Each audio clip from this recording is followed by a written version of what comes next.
É o terremoto brasileiro. Por isso, vamos ouvir a análise do professor Paulo Moura. Análise da tarde no ar, Davi.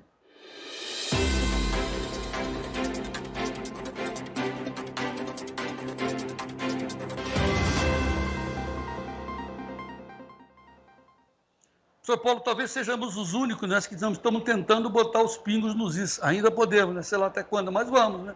Professor Paulo, nós estamos vivenciando um terremoto na economia brasileira também, né? Sem forçar a barra, né? João, o mercado está assustado. Inclusive, uma boa parte da turminha do mercado que fez o L e da imprensa também está assustado com o discurso do Lula, com o discurso e com as decisões do governo, né? Já faz algum tempo que o Brasil aprendeu a duras penas que o controle da inflação é um valor e que boa parte da origem da inflação está no descontrole das contas públicas. E técnica econômica desenvolvida para evitar a inflação é baseada num tripé que tem a ver com responsabilidade fiscal, ou seja, o governo não gasta mais do que ganha e não se endivida mais do que pode pagar, o câmbio flutuante, ou seja, o câmbio flutua conforme a lei da oferta e da procura do mercado de moeda, e a taxa de juros como ferramenta de controle da inflação.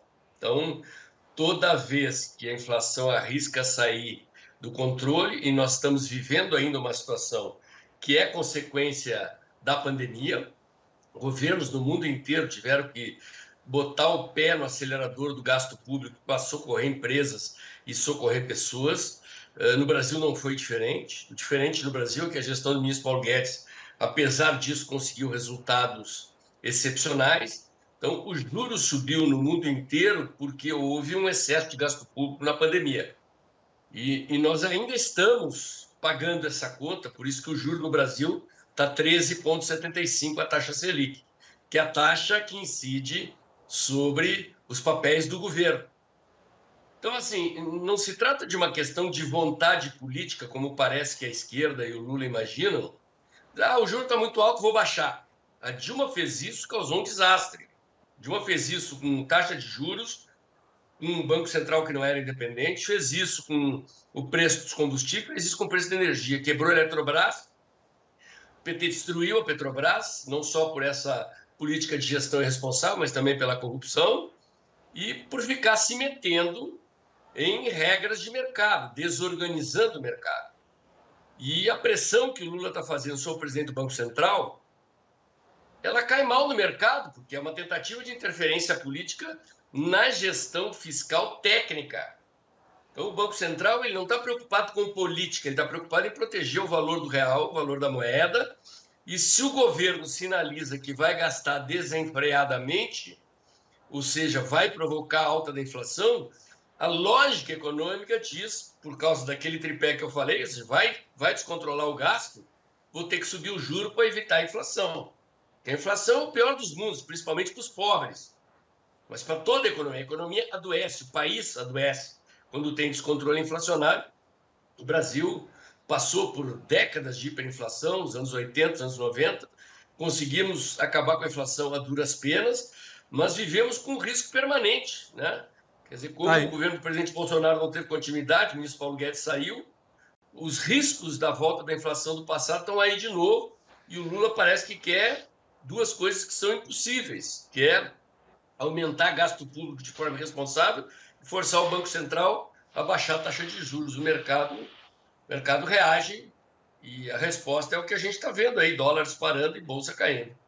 E o Armínio Fraga, que foi ex-ministro, ex-presidente do Banco Central, fez o L, defendeu o Lula, não, porque o Bolsonaro e tal. Agora aí, ó, não, esse embate do Lula aí com o Banco Central é um equívoco e tem um desprezo raivoso contra a responsabilidade fiscal. O que o Armínio está falando? Vamos trocar na nossa língua. Ele está falando aquilo que a dona de casa sabe, que a família não pode gastar mais do que a família recebe. É simples assim. E o Lula quer romper com essa realidade. Ele quer porque quer pagar juros mais baixos. Lula, o professor Paulo, vamos dar um recado para o Lula. Lula, você quer baixar os juros? Não toma dinheiro emprestado. Mas se você não tomar dinheiro emprestado, como é que você roda a máquina? Ah, então Teria eu que vou cortar a baixar. Ei, despesa. Paulo, eu vou dar uma canetada, vou dar uma de Dilma. Quem vai pagar é o pobre, porque a inflação vai aumentar. Isso todo mundo sabe. Hein, Paulo? João, assim, só tem uma diferença, né? Que quando a dona de casa, um pai de família gasta mais do que ganha, é ele que paga a conta.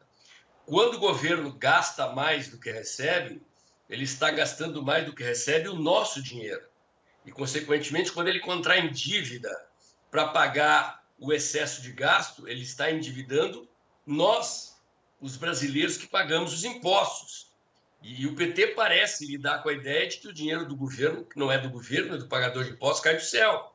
E, portanto, não tem problema nenhum ficar gastando mais do que arrecada e endividando o país para cobrir o rombo, e isso gera uma bola de neve. É isso que causa a inflação.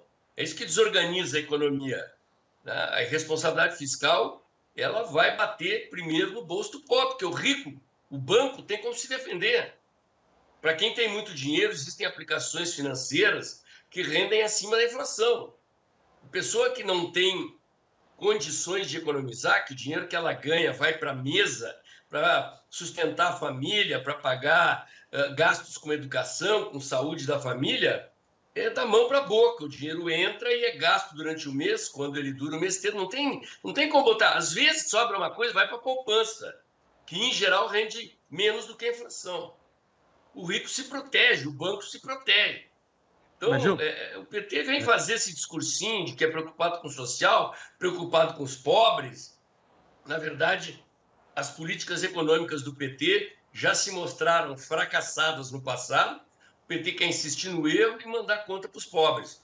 Infelizmente, a gente tem que ser bem didático. Eu uso também, João, esse exemplo de comparar o que acontece com uma dona de casa, com um pai de família, quando eles se perdem nas contas. E o PT não gosta disso. Eu já tive debates homéricos com esquerdistas em programas de rádio, em locais que eu ia lá no Rio Grande do Sul, eles ficavam loucos quando eu fazia essa comparação com a responsabilidade fiscal, a responsabilidade de um pai, de uma mãe de família com as contas da casa, porque é. para eles não faz sentido isso, mas é exatamente assim. A única diferença é que quando uma família se perde nas contas é a família que paga, e quando o governo se perde nas contas, somos nós que pagamos, são as famílias mais pobres que pagam a conta.